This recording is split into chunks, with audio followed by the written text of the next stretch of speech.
साथियों, इस वीडियो में आप जानेंगे DCP deputy commissioner of police और DSP deputy superintendent of police, इनमें क्या अंतर होता है, और डीसीपी एसपी एसएसपी में भी अंतर जानेंगे आप, और इनके क्षेत्राधिकार क्या होते हैं, इनकी पावर प्रमोशन कैसे बनते हैं साथियों वो जानेंगे, और सीआरपीसी सेक्शन 20 भी जानेंगे जो कि बहुत महत्वपूर्ण है। साथियों, सबसे पहले आता है कि डीसीपी कौन होते हैं, तो ये आप जान लीजिए। डीसीपी यानी कि डिप्टी कमिश्नर ऑफ पुलिस। अब आप कहेंगे ये बड़े होते हैं क्या डीएसपी, तो डीसीपी बड़े होते हैं। कैसे?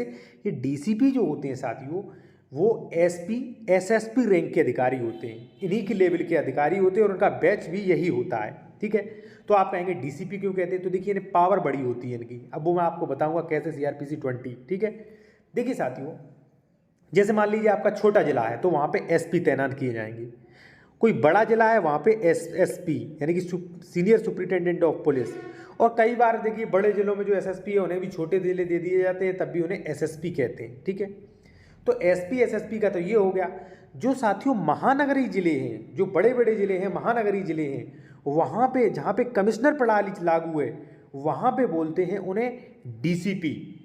अब आप कहेंगे कमिश्नर प्रणाली क्या होती है, वहाँ पे डीसीपी क्यों बोलने लगते हैं। देखिए बैच तो वही है डीसीपी का, लेकिन साथियों सीआरपीसी सेक्शन 20 ये प्रावधान करता है कि अगर राज्य सरकार चाहे तो मजिस्ट्रेट वाली पावर जो है, मजिस्ट्रेट वाली कौन सी, डीएम की कुछ पावर्स जो हैं वो पुलिस आयुक्त को दे सकती है। तो कमिश्नर प्रणाली यही होती है, क्योंकि महानगरीय क्षेत्रों में डीएम की कुछ पावर, मजिस्ट्रेटी पावर जो है वो भी एसपी एसएसपी के पास होती है, तब उन्हें कहते हैं डीसीपी। ठीक है साथियों, अब आप कहेंगे उनकी पावर क्या, देखिए डीएम की कई पावर होती है। जैसे मान लीजिए कहीं धरना देना है, कोई परमिशन लेनी है, तो कौन देते हैं, डीएम। एसपी तो देते नहीं, लेकिन कमिश्नर प्रणाली में कई पावर पुलिस आयुक्त को दे दी जाती है, डीसीपी को दे दी जाती है, जिससे काम करने में, कानून व्यवस्था मेंटेन बनाए में बहुत आवश्यकता रहती है। पल पल डीएम की परमिशन नहीं, जो भी कुछ करेंगे मजिस्ट्रेटी पावर के अंतर्गत वो करेंगे डीसीपी। गैंगस्टर एक्ट लगाना है, कई जो डीएम को पावर होती है वो उन्हें दे दी जाती है, और एसपी और एसएसपी होते हैं इन्हें नहीं दी जाती है। ठीक है, जहाँ पे कमिश्नर प्रणाली है वहाँ पे डीसीपी होते हैं और इन्हें मजिस्ट्रेटी पावर उनके हाथ में होती है। ठीक है साथियों, अब हम बात करेंगे डीएसपी क्या है। तो साथियों डीएसपी का जब आप बैच देखेंगे तो 3 स्टार लिखा होगा और आईपीएस लिखा होगा, या कई बार 3 स्टार या उत्तर प्रदेश पुलिस या कुछ लिखा हो सकता है।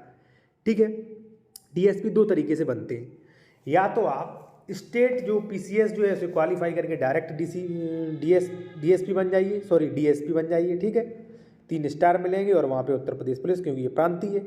और यदि मान लीजिए आईपीएस बनते हैं तब शुरुआत में आप यहाँ पे देख सकते हैं पहली साल आपको 1 स्टार मिलेगा, सेकंड और थर्ड साल में आप जो है डीएसपी बन जाते हैं।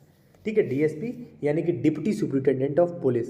ठीक है, तो ये एसपी एएसपी से भी छोटे होते हैं डीएसपी। अब आप करेंगे इनके क्षेत्राधिकार के बारे में, तो साथियों देखिए एसपी है, एसएसपी हैं या डीसीपी हैं, इनके पास पूरे जिले की पावर है, पूरे जिले के पुलिस सबसे बड़े अधिकारी होते हैं। लेकिन जो डीएसपी हैं वो एक उपखंड दिया जाता है, जैसे मान लीजिए इन्हें सीओ भी कह सकते हैं। ठीक है, तो सीओ के पास तो आपको पता होगा इन्हें लगभग एक उपखंड दे दिया जाता है और कई थाने आते हैं वो मेंटेन करते हैं। ठीक है, ये इनका क्षेत्राधिकार होता है, और जो भी थानों का निरीक्षण करना या मान लीजिए जो भी है वो अपना कार्य देखते हैं। ठीक है साथियों, तो आपको समझ में आ गया होगा। कोई भी आपका क्वेश्चन है तो कमेंट करें। धन्यवाद।